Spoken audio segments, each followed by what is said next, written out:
Hello दोस्तों, आप कैसे हैं? मैं आचार्य भारद्वाज आज जन्म कुंडली पार्ट 3 आपके सामने लाया हूं। और आज हम फर्स्ट और सेकंड पार्ट में आपने जो सीखा है मैं आपको रिवीजन करके बता देता हूं कि आप क्या क्या आपने सीखा है। ये प्रथम पार्ट है। यहाँ पर आपने राशियां सीखी हैं और प्रथम पार्ट में आपने उच्च और नीच राशियां सीखी हैं।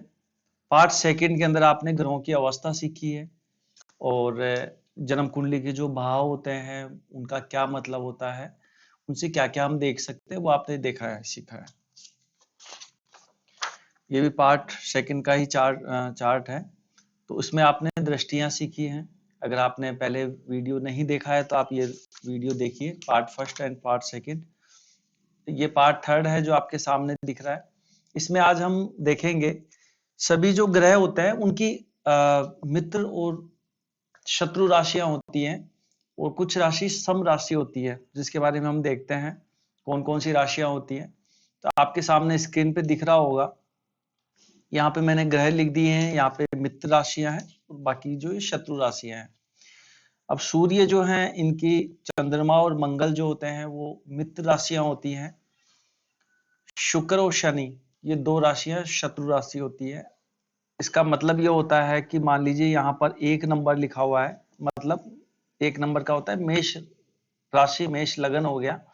उसमें अगर यहाँ पर सूर्य है, इसका मतलब ये होता है कि मेष राशि में सूर्य है। अब मेष राशि में सूर्य का मतलब होता है मेष राशि मंगल की मित्र राशि है, यही मैं बताना चाह रहा हूँ। मेष राशि मतलब मंगल, मंगल की सूर्य मित्र राशि है। तो यहाँ पे सूर्य बहुत अच्छा प्रभाव दिखाएंगे, पूर्ण फल अपना जो है सूर्य मेष राशि में देंगे।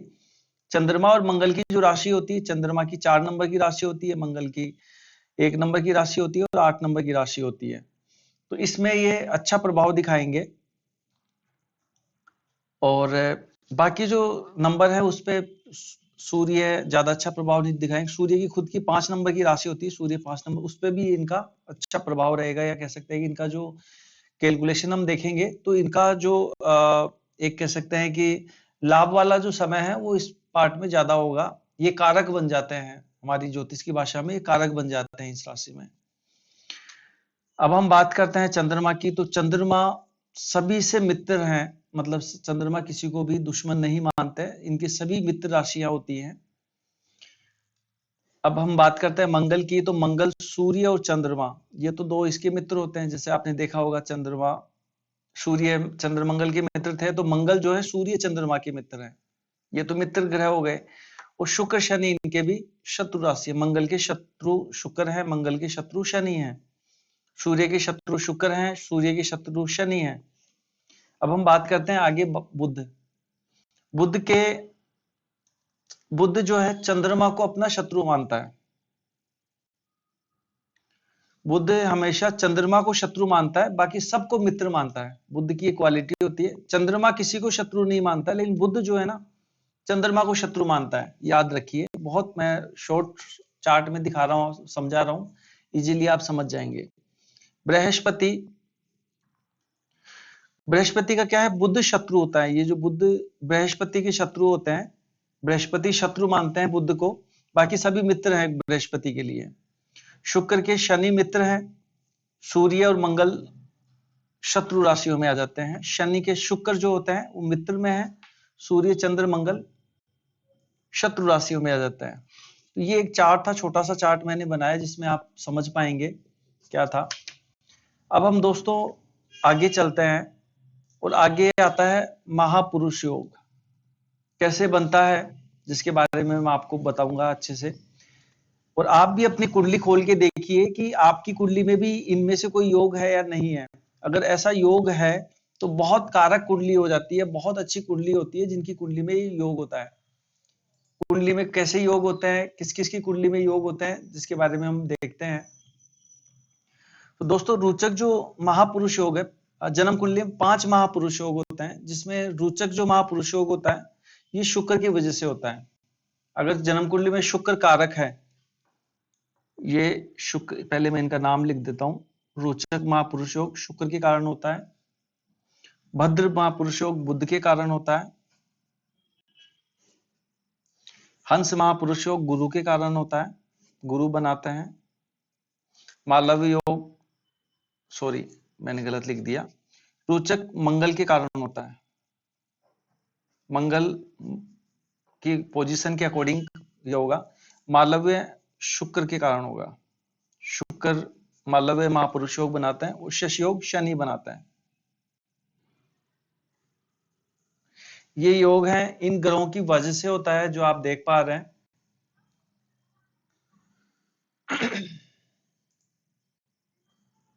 अब दोस्तों कैसे योग बनते हैं जिसके बारे में आपको बताता हूं।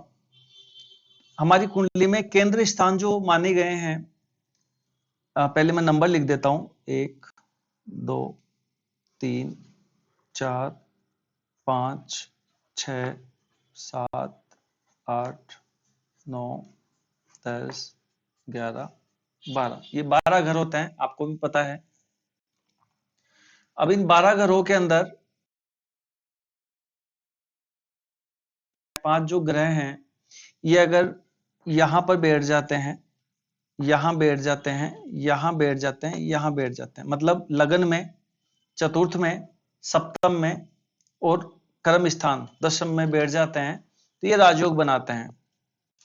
मान लीजिए मंगल, और इनकी एक कंडीशन होती है, मंगल अपनी राशि में या उच्च की राशि में, मतलब अपनी राशि जो होती है मंगल की, पेन दूसरा ले लेता हूं मैं, मंगल की खुद की जो राशि होती है 1 नंबर होती है, 8 नंबर होती है, और उच्च की राशि जो होती है इनकी 10 नंबर होती है। मंगल की 3 राशियां उच्च की होती है, 1 नंबर, 8 नंबर और 10 नंबर। तो मंगल अगर 1 नंबर में, मान लीजिए मंगल, यही कुंडली है आपके सामने जो दिख रही है, और यहां पर मंगल बैठ गए लगन में, ये हो गए मंगल, यहां बैठा दिया हमने इस कुंडली के अंदर, लगन में बैठा दिया। मंगल अगर 1 4 7 और 10, ये इसे केंद्र स्थान बोलते हैं। अगर केंद्र स्थान में है तो ये रोचक नाम का महापुरुष योग बनाते हैं। अब रोचक नाम का महापुरुष योग क्या होता है? देखिए, रोचक नाम का जो महापुरुष योग जिन भी जातक के होता है, वो जातक साहसी होता है, क्योंकि मंगल साहस का प्रतीक होता है, साहसी होते हैं। जातक अपनी मेहनत के द्वारा ही आगे सफलता प्राप्त करते हैं, उसके अंदर बहुत एक विशेष कार्य करने की क्षमता होती है। ऐसे जातक अपनी मेहनत के द्वारा ही पद और प्रतिष्ठा प्राप्त करते हैं। ऐसे जातक जो साहस से रिलेटेड जो भी काम होता हो उसके अंदर हो जाते हैं, जैसे डिफेंस हो गया, या मेडिकल में भी अगर जाते हैं तो मेडिकल में जैसे सर्जन होता है, तो वो भी इन्हीं की वजह से होता है। तो ये आप देख सकते हैं, मंगल 4 घरों में से कहीं भी बैठेंगे अपनी राशि में, मतलब 1 नंबर राशि, तो ये रोचक नाम का महापुरुष योग बनाते हैं। अब ऐसे ही बुध की स्थिति देखी जाती है। बुध अगर चारों स्थानों में से कहीं भी बैठ जाते हैं, अपनी राशि में या उच्च की राशि में, अपनी राशि कौन कौन सी होती है इनकी? 3 नंबर होती है और 6 नंबर होती है। उच्च की राशि भी इनकी 6 नंबर ही होती है। तो 3 नंबर और 6 नंबर में बैठ जाते हैं तो फिर बुध भद्र नाम का महापुरुष योग बनाते हैं। बुध कैसे बनाते हैं, इससे क्या फायदा होता है, ये मेरा मानना था कि मैं आगे आपको सिखाऊं, लेकिन अपना टॉपिक चल रहा है तो मैं आपको थोड़ा सा उसमें ज्ञान दे देता हूं। भद्र नाम का पुरुष जिनके भी होता है, ऐसे जातक बोलने में बहुत चतुर होता है। बुध चारों भावों में से किसी भी भाव में है तो ऐसे जातक बोलने में एक कह सकता है कि उनके अंदर एक विशेष कला होती है। कुशाग्र बुद्धि के होते हैं, स्पष्ट वक्ता होते हैं, और अधिकारी पद या जो फाइनेंस से संबंधित काम होता है, बैंकिंग सेक्टर होता है, कंसल्टेंसी संबंधित काम होता है, उसमें बहुत अच्छी रुचि लेते हैं और सक्सेस भी होते हैं। तो और ये तो आप समझ गए होंगे। यहाँ केंद्र में मंगल होगा, उसका सूचक नाम का महापुरुष होगा, बुध होगा तो भद्र होगा, अगर बृहस्पति हो तो हंस नाम का महापुरुष योग होगा। अगर चारों भावों में से कहीं पे भी जो बृहस्पति बैठ जाते हैं, बृहस्पति कौन कौन सी राशि होती है? अपनी राशि में या उच्च की राशि में अगर बृहस्पति बैठ जाएंगे तो निश्चित रूप से उच्च का लाभ देंगे आपको।